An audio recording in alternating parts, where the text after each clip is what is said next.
Good morning friends, स्वागत है आपका हमारे चैनल एडिटोरियल्स अड्डा में, जहां आपको मिलते हैं वेरियस कॉम्पिटिटिव एग्जाम के लिए महत्वपूर्ण editorials, current affairs and articles, वह भी बेहद लोकप्रिय व reliable source like the Hindu, the Indian express and Jansatta जैसे न्यूज़पेपर से। ये वीडियो उन स्टूडेंट्स के लिए भी काफ़ी हेल्पफुल होने जा रहे हैं जो डेली करंट अफेयर्स के नॉलेज गेन करने के साथ साथ अपने जनरल स्पोकन इंग्लिश को भी बेहतर करना चाहते हैं। और चूँकि हमारी वीडियो केवल ना इंग्लिश मीडियम के लिए ही बल्कि हिंदी मीडियम के छात्रों को भी के नीड को भी ध्यान में रखते हुए बनाए जाते हैं। सो अगर आपको ये वीडियो अच्छा लगे, कुछ ज्ञान प्राप्त हो, तो आप इस वीडियो को ज़रूर लाइक करें, कमेंट करें, शेयर एंड सब्सक्राइब करें। तो लेट्स स्टार्ट टुडेज लेक्चर।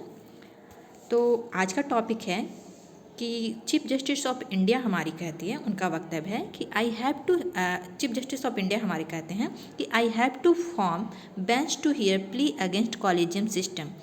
हमें बेंच फॉर्म करना है, एक बेंच बनाना है जो कि कॉलेजियम सिस्टम जो है उसके अगेंस्ट में जो तर्क दिए जा सके उसकी सुनवाई हो सके। ठीक है, सबसे पहले मैं बता दूं कि कॉलेजियम सिस्टम क्या है। कॉलेजियम सिस्टम जो है जजों की नियुक्ति की एक प्रक्रिया है जिसे के संबंध में ये बात उठ रहे हैं।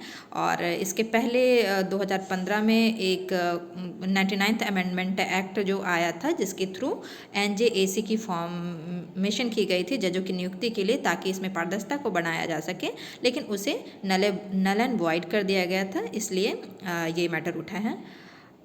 अब देखते हैं इस आर्टिकल में क्या कहा गया है। Chief justice of India DY Chandrachud और Monday said he would have to constitute a bench of the Supreme Court to hear a petition seeking an end to the collegium system of judicial appointment. Chief justice of India DY Chandrachud Monday को कहते हैं कि he would have to constitute a bench, उन्हें जो है एक bench बनाना होगा, जो कि सुप्रीम कोर्ट का एक बेंच बनाना होगा जो कि हियर करेंगे, सुनवाई करेंगे पिटीशन, जो कि याचिका फाइल की गई है, किस लिए? Seeking an in to the collegium system को, जुडिशियल अपॉइंटमेंट, न्यायिक नियुक्ति के लिए जो कॉलेजियम सिस्टम प्रणाली है उसे समाप्त करने के लिए। I will have to constitute a bench, वे कहते हैं कि हमें जो है एक बेंच बनाना ही होगा। Chief justice Chandrachud told advocate Mathew J Nedumpara tersely, उन्होंने अपने एडवोकेट मैथ्यू जे नदम्परा से संक्षेप में कहा, mister Nedumpara has been repeatedly over the past several months mentioning the case to be heard. Mister Nedumpara जो है उन्होंने रिपीटली बार बार दोहराया भी है पिछले कुछ मंथ में इस केस की सुनवाई को लेके। रिवाइवल ऑफ NJAC, रिवाइवल मतलब पुनर्जीवित करना।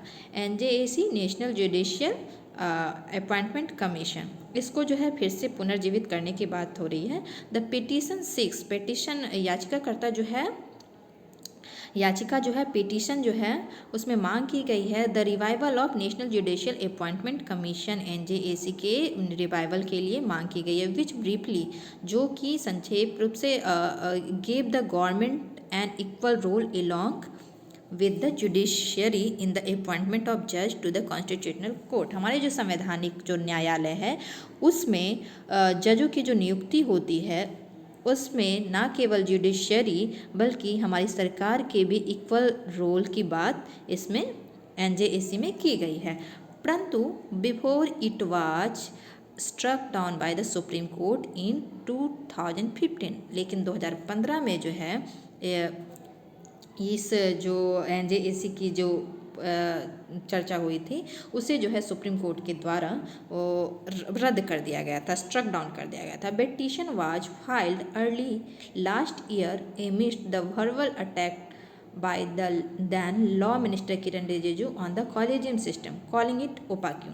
ये पिटीशन लास्ट ईयर ही फाइल किया गया था, तब जब कि हमारे लॉ मिनिस्टर किरण रिजिजू ने मौखिक तौर पर हमला किया था कॉलेजियम सिस्टम पर, और उन्होंने इसे ओपाक्यू अर्थात अपारदर्शी बताया था। पारदर्शी नहीं, क्योंकि इसमें जो है गवर्नमेंट का कोई रोल नहीं होता था और बस जजेज लोग ही आपस में मिलकर जजेज की नियुक्ति करते थे, इसीलिए इसे अपारदर्शी बताया था।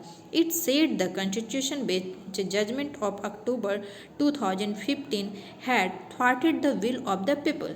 इसमें कहा गया कि कॉन्स्टिट्यूशन बेंच जजमेंट जो 2015 में के द्वारा जो है वो विल ऑफ द पीपल, जनता की चाह को, जनता की इच्छा को जो है वो क्या किया गया, वो नाकाम किया गया, थ्वाटेड किया गया।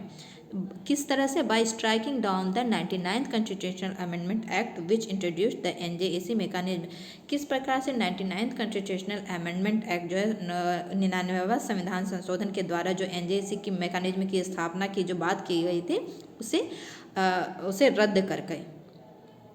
The petition has said the 2015 judgment should be rendered as void ab initio as it had revived the collegium system। Petition में कहा गया है कि 2015 के जजमेंट को पूरी तरह से रद्द किया जाना चाहिए, क्योंकि ये जो है कॉलेजियम सिस्टम को पुनर्जीवित करने की बात करता है। The petitioners called the collegium system a synonym for the nepotism and favouritism. Synonyms में समानार्थी, एंड नेपोटिज्म मतलब भाई भतीजावाद, फेवरेटिज्म मतलब संरक्षणवाद, फेवर करना।